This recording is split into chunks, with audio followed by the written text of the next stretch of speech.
to Diamond Sessions, I'm Bridget, and today we're having a think about what does it mean to use our time well. Our time gets taken up with so many things, doesn't it? Whether it's social media, watching Netflix, chatting to friends. It's so easy for our days to kind of run away with themselves, and before we know it, we've not spent any time with God. Maybe that's just me. Anyway, today we're having a think about what does it mean to create space for God in our lives in a way that we enjoy and works for us. Okay, so on a daily basis, how long do you spend on things like social media? How long do you spend watching things like Netflix? How long do you spend maybe reading a magazine or catching up on the latest gossip? We give so much time to these things, don't we? We give so much more time than we realise. And I don't know about you, but sometimes I can get to the end of my day and realise that I've not spent time with God, but I spent a lot of time on Instagram. Today we're thinking about actually how do you create space to spend time with God? And how do we make sure that time is good and fun and not boring?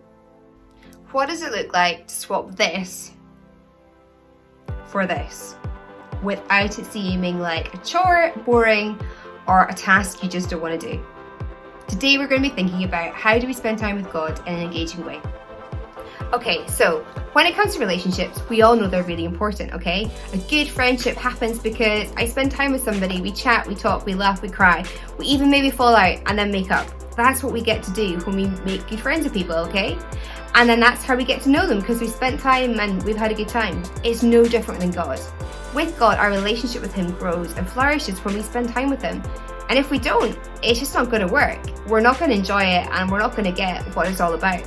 We have to spend time with God if we're getting to know who He is, what He has to say about us, and what our life with Him looks like. So, I have some top tips about how we maybe can get started in spending some time with God.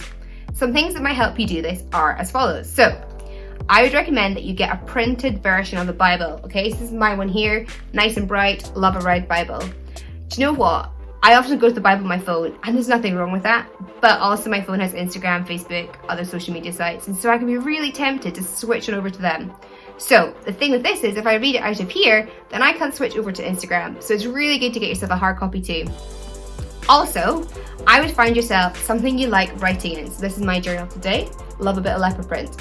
Find yourself a journal that you can write in, you can put your thoughts, feelings down, and you can maybe write down some things that pop into your head, maybe as you read the Bible or as you pray. Maybe things that you maybe think, oh, God might be saying this to me today. Do you know what? If you've got a nice journal and you enjoy writing in it, you're so much more likely to pick it up more often. So find yourself a nice journal and get yourself some nice pens, and I bet you it will help you get started.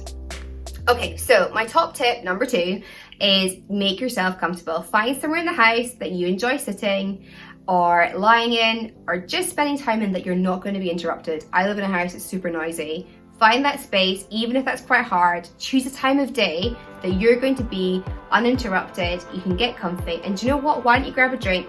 If tea and coffee is your thing, grab that, or a glass of water. Just something that's a nice thing to have as you sit in your chair. So today I've got some tea, and this is how I'm going to start my time with God. This week's Diamond Sessions, we're thinking again about fearless faith. Particularly, we're going to have a little think about 2 people who spent some time with Jesus.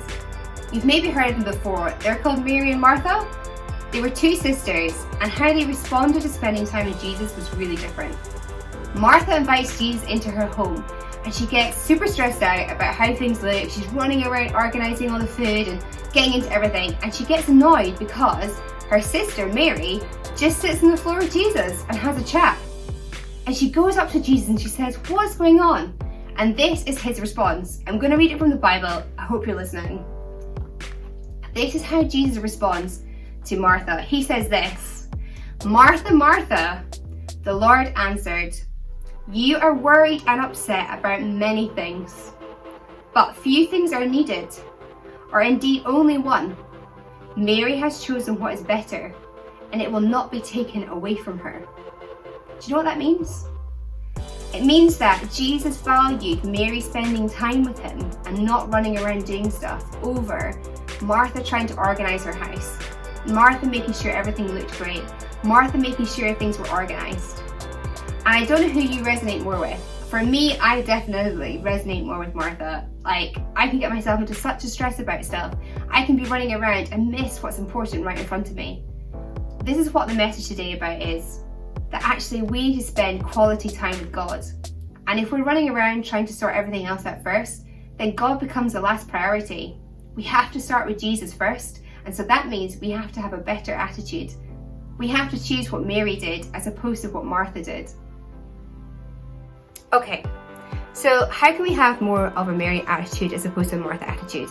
There's a couple things in the passage that really stood out to me. I don't know if you noticed them, but particularly that Mary chose Jesus first, before her fears or things she was worried about. I'm pretty sure, like Martha, she had stuff going on in her life, but she chose to focus on Jesus first. Whereas Martha, she was focused on her fears, her worries, the stuff she had to sort. And that really challenges me because often that's me. I focus on my fears, the things I'm worried about, or the things I need to do, and before I know it, it's bedtime, I'm tired, and I haven't spent time with God. We really want to encourage you to try and prioritise time with God, particularly this summer. School's out, things look different, and you have a chance to really engage with spending time with Him. We suggest that as you find that comfy place with the things that help, create some time to open the Bible. Why don't you check out one of the Gospels? We suggest maybe Mark, it's the shortest to start with, and just read some of the stories that Jesus had with His friends. Ask yourself some questions. What does the passage say to you? What challenges you? What questions do you have? How do they make you feel? Is there things that you're thinking about? We really encourage you to write those things down, to think and pray about them. But then we also challenge you to have a go at sharing them with a friend, youth worker or mentor. Maybe share some of the things you've been thinking and feeling, and think about what it looks like for you to continue this over the summer. We really believe that as you do that, your relationship with God will really grow. And you know what? Those worries and fears and concerns that you have, I'm not saying they won't go away, but they might start to look different. We hope this video has inspired you to walk more closely with God, but particularly to help you read your Bible more. Any questions, leave in the comments below. If you like this video, please share, subscribe, and like, and share with your friends. Until next time, we'll see you soon. Take care. Bye bye.